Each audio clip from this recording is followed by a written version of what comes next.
Hello students, यहाँ पे question दिया हुआ है that photo electrons are produced from a metal surface using radiation of wavelength 6561 angstrom. These photoelectrons, when made to enter a uniform magnetic field of intensity 3 into 10 to the power minus 4 Tesla, move along different circular paths with a maximum radius of 10 mm, then the work function of the metal is close to. ठीक है, ये हमारा question है. देखिए, जैसे कि मान लीजिए जब आप फोटो इलेक्ट्रिक इफेक्ट पढ़ते हैं ना, तो फोटो इलेक्ट्रिक इफेक्ट में क्या होता है कि कोई भी मेटल का अगर सरफेस है,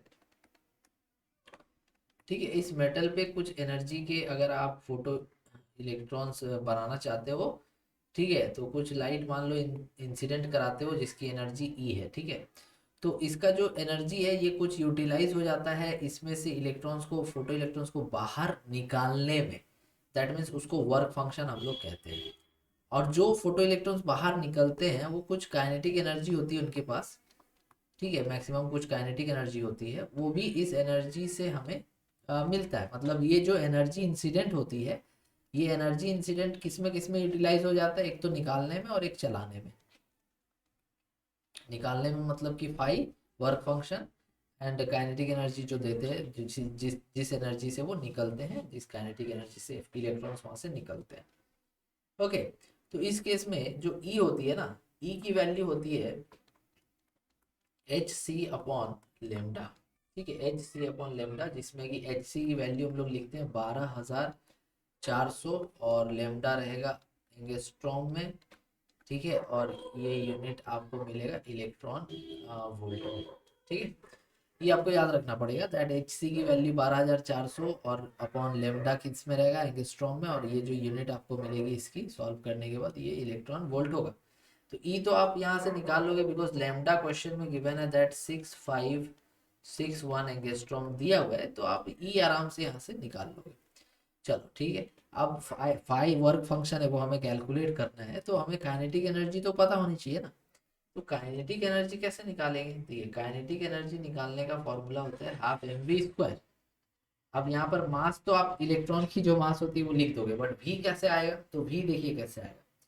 यहाँ पर मैग्नेटिक फील्ड है, मतलब उस चार्ज पे आ, हाँ, मतलब इन इलेक्ट्रॉन्स को एक मैग्नेटिक फील्ड में एंटर कराया गया जिसकी मैग्नीट्यूड है B equals to 3 into 10 to the power minus 4 Tesla.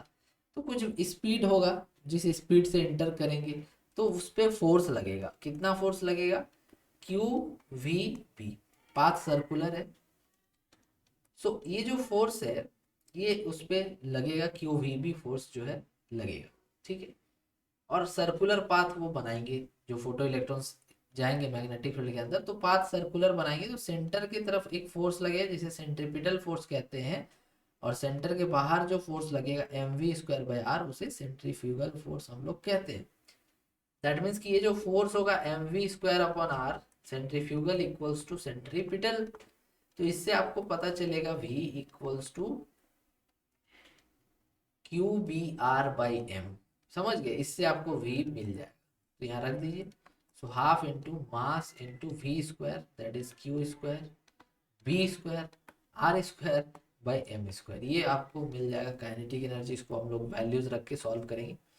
So kinetic energy equals to half into ये आ जाएगा Q square B square R square upon M. ठीक है, तो ये जो आएगा टर्म, अगर सारा एसआई यूनिट अगर आप पुट करोगे ना तो ये आपका जूल में आएगा.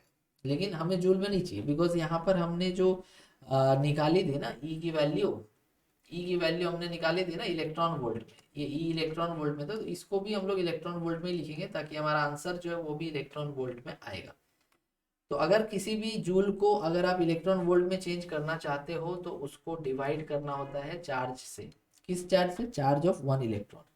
मान लीजिए क्यू से, तो ये क्यू यहाँ से कैंसिल हो जाएगा.